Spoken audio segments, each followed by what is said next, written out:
Welcome to Elselah Books Podcast. Today we are stripping back the layers of a story that, honestly, it just defies the laws of survival. Yeah. I mean, if you looked at this on paper, statistically, sociologically, it shouldn't have worked. It really shouldn't have. It reads like a movie script, which, well, it eventually became one. But the source material we're covering today insists these events actually happened on the grit and asphalt of New York City streets in the late 1950s. It paints such a stark picture, doesn't it? We're talking about a collision of two completely alien worlds. Totally. On one side, you've got the shadows of the bridges, the tenements, and these highly organized street gangs like the Malmaeus and the Bishops. And these aren't just kids hanging out. No, not at all. These are basically paramilitary groups. They're dealing in turf wars, switchblades, and, heavy addiction. And then on the other side, you have David Wilkerson. Right. And based on the source, Wilkerson is the absolute last person you would cast as the hero in this kind of setting. He's described as this skinny country preacher from Phillipsburg, Pennsylvania. A tiny town. He drives a beat-up car, he wears a suit that looks completely out of place, and he decides, based on a magazine drawing he saw of all things, to drive into the heart of the city to dismantle gang culture. But not with force. And I think that's the real mission of our deep dive today. We're not just retelling a biography. We want to unpack the mechanics of how this unlikely figure tried to face down hardened warlords. Exactly. He didn't bring weapons. He brought a message of what he called gutsy love. So we need to look at the specific chain of events, the psychology, really, that led to this mass surrender of weapons that just baffled everyone at the time. Before we even get to that confrontation, we have to understand the environment. The source material paints a pretty bleak picture of New York in 1958. It feels so claustrophobic. Oh, it's grim. The narrative describes a justice system that is completely overwhelmed. They used this term back then, jitterbugging. That's like a damn... It does, but in this context, it meant fighting in the streets. So the police are trying to manage these rumbles, but they're just outnumbered. And the source focuses right at the beginning on a trial for a gang called the Egyptian Kings. And the whole city's on edge. The courts are tired, and the general feeling from the press, the police, everyone, is that these kids are just irredeemable animals. And that is exactly where our story kicks off. But it's not, a smooth entry. Wilkerson doesn't just show up and open a youth center. He starts by causing this massive, humiliating scene. This is the inciting incident, and it's almost painful to read. He drives in from Pennsylvania because he feels this spiritual compulsion to help the boys on trial. The Egyptian kings. Right, and he walks right into the courtroom. And just interrupts the proceedings. I mean, can you imagine the hubris? Or maybe just the sheer naivety? He actually walks right up to the bench. The source describes the tension perfectly. The judge is already frustrated, things are high-strung, and then this skinny guy stands up, waves his Bible.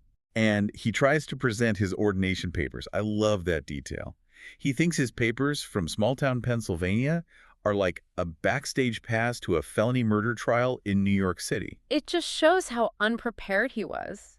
He tells the judge he wants permission to help the defendants, and the judge's reaction is just immediate and visceral. He doesn't just say no. No, he calls Wilkerson an idiot. He orders him out of the courtroom and says, the DA will burn those creeps. Just completely shuts him down. And of course, the media's there to capture the whole thing. Yes. The cameras flash. They snap a photo of this preacher being physically thrown out, Bible in hand, looking totally rejected by the system. Okay, so let's unpack this because this is where the story gets really interesting. Logically, getting kicked out of court and being called an idiot, that should be a failure. Game over. It should be. But the source argues this was actually the key to his entire success. It's the ultimate irony, isn't it? By being hated by the established authority, the police, the Judge Wilkerson accidentally earns street cred. You have to get inside the gang mindset. The police are the enemy. The courts are the enemy. So when Wilkerson later goes into their territories, they don't see a cop or a social worker. They recognize him from the newspaper. As the guy the cops hate. Exactly. So in a weird way, the enemy of my enemy is, well, maybe not my friend, but at least he's not an immediate threat. It grants him safe passage. If the judge had been polite and shaken his hand. The gangs would have just seen him as part of the system, but because he was rejected, he was an outsider. And gangs, they understand outsiders. That makes a twisted kind of sense. So that humiliation actually opens the door for him. He survives the courtroom, and now he heads to the streets. This brings us to the core conflict, and we have to talk about the main antagonist here, Nikki Cruz. Nikki Cruz is absolutely central to this narrative.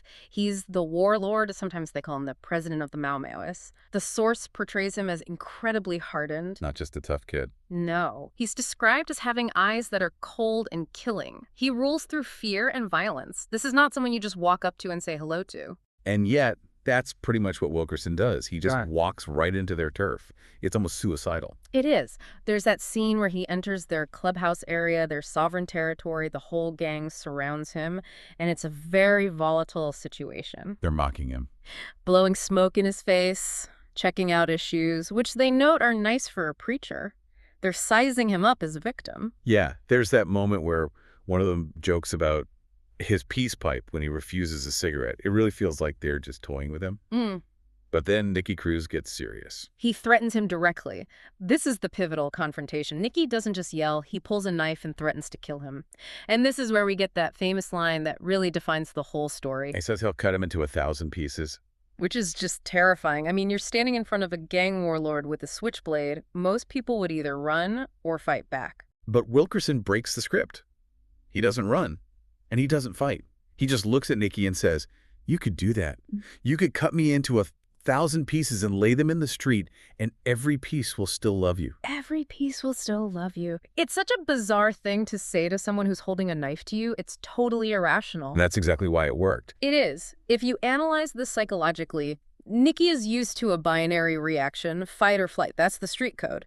If Wilkerson fights, Nikki wins. If Wilkerson runs, Nikki wins. But this illogical response, this offering of love in the face of a death threat, it just completely short-circuits Nikki's whole pattern. It haunts him, doesn't it? It does. The source shows Nikki later on just confused. He can't shake those words. It disrupts his whole narrative of how the world is supposed to work. How do you intimidate a man who's already offering you unconditional acceptance? It creates this this cognitive dissonance that he can't resolve with violence. It's like he threw a wrench right into the gears of Nikki's worldview. Now, while this psychological battle is happening with Nikki, there's a darker subplot going on. We focus on the rumbles and the knives, but the source makes it really clear that the real enemy wasn't just the rival gangs. No, it was addiction. Right. And this is crucial because it raises the stakes so much. We're introduced to Rosa. She's Nikki's girlfriend, but more importantly for the story, she is a heroin addict. The source calls the addiction the beast. It's not a party lifestyle, it's slavery. There's a really rough scene where she tries to manipulate Wilkerson. It just strips away any glamour from that life. Yes, she tries to seduce him or rob him, just beg. She needs bread, money for a fix. And Wilkerson refuses to give her cash because he knows exactly where it's going. He offers to help her, but she's so deep in it she can't accept. She says something heartbreaking. She says there is no way out and that she is in hell. It just illustrates that the gang life isn't about the thrill of the rumble. It's a trap. There's that particularly visceral scene, the sugar cake scene. Rosa is desperate. She buys drugs, injects herself, and realizes it's fake. It's just sugar. And the dealer just laughs at her. Mocks her. Tells her the next one will cost double. It shows the absolute misery of it, so the violence is a symptom, but the hopelessness is the disease. It really emphasizes that they're fighting for something other than just despair. Which leads us to the big showdown. The source builds up to this massive event. The rumble versus the rally. A total war. The Maoists and the bishops, they're big rivals, they've agreed to a rumble. The terms are last man standing. They want to settle the turf war for good. With blades, chains, bats. It's a planned massacre. But Wilkerson has, coincidentally, or maybe strategically, organized a youth rally for that exact same night. In a big arena. It's a huge gamble. He books the arena. But here's the twist. The gangs aren't coming to listen to a sermon. They decide to use the rally as cover. Wait, explain that again. Why go to a church event to start a fight? Because of the police. The pigs, as they call them. They know the cops will be patrolling the streets looking for the fight. So the gangs figure, if we go inside the rally, the police will see us going into a church thing and just drive away. The plan is to wait for the police to leave, lock the doors, and then fight right there in the arena. Wow. So you have a preacher on stage, hoping for a revival, and the audience is literally packing chains and switchblades, just waiting for the signal to tear each other apart. The tension is incredible. The source describes them marching in, the Maoists on one side, the bishops on the other, silent, sullen, just waiting. It's a powder keg. And in the middle of this, Wilkerson does something that just seems insane. He decides to take up a collection. Right, to pay for the hall rental. But instead of asking his own people, he walks right down to the gang leaders, right up to Nikki Cruz and the rival leader Abdullah, and asks them to hold the collection plates. He hands the money bags to the guys who are actively planning a murder spree? The narration in the source says it was like asking a junkie to guard a drugstore. It makes no logical sense. So what happens? They steal it. No! And this is the psychological turning point. They collect the money, and they bring it all back, every single cent. Why not just take it and run? Because Wilkerson refused to tag them as criminals. He treated them with respect, like he trusted them. By giving them that responsibility, he forced them to question their own identities. If this guy trusts me with his money, maybe I don't have to be the bad guy. It disarmed them more effectively than any police raid could have. That is such a powerful moment. Yeah. It really sets the stage for the climax. The money's collected, the tension is still there, and now Wilkerson gets up to speak. And he doesn't preach some fire and brimstone sermon. He goes back to that core theme. He tells them that love is the gutsiest word in the English language. Gutsy. That's a very specific word choice. It's a word they understand. He's challenging their whole definition of masculinity. He argues it takes more guts to love than to hate. Hate is easy, it's cowardly. Love requires real courage. He talks about Jesus not as some distant figure, but as someone who had guts. He's speaking their language, but completely flipping the meaning. Exactly. And then the shift happens. Wilkerson prays for a miracle. The gangs are on the verge of the rumble. The doors are locked, but they don't fight.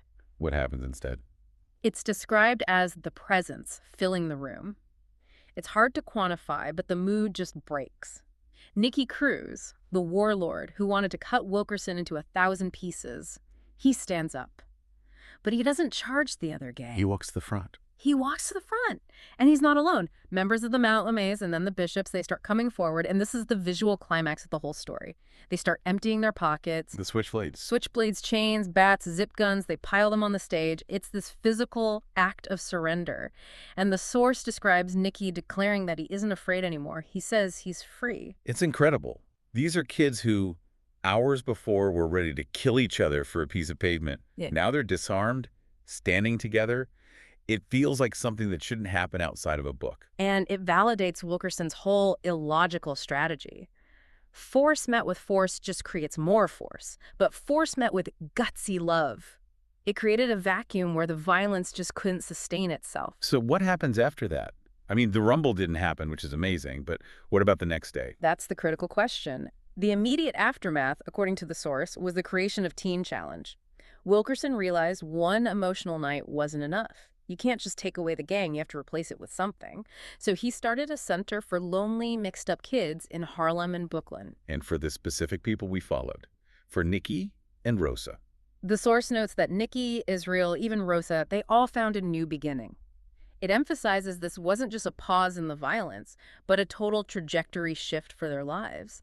Nikki Cruz, in particular, went on to become an advocate for youth, basically mirroring Wilkerson's path. And the source sums it all up with that final line. The cross is mightier than the switchblade. It's the thesis of the entire story, isn't it? The idea that redemption is more powerful than violence. It's a fascinating case study. Whether you look at it from a religious perspective or just a sociological one, the method he used is worth studying. He just refused to accept the script that society and the gangs themselves had written. Absolutely. He saw the person behind the tag, as he put it. He saw the fear behind the tough facade. And by speaking to that fear with acceptance, he broke the whole cycle. Well, that is certainly a lot to think about. A story about risking everything on the belief that people can change if you just approach them with the right kind of courage. A gutsy kind of courage. Exactly. We hope you enjoyed this deep dive. It's a classic story for a reason, and unpacking the specific dynamics really sheds light on why it has lasted so long. It definitely challenges you to think about how we approach conflict, doesn't it? Thank you for listening, and do subscribe to our channel for more Where.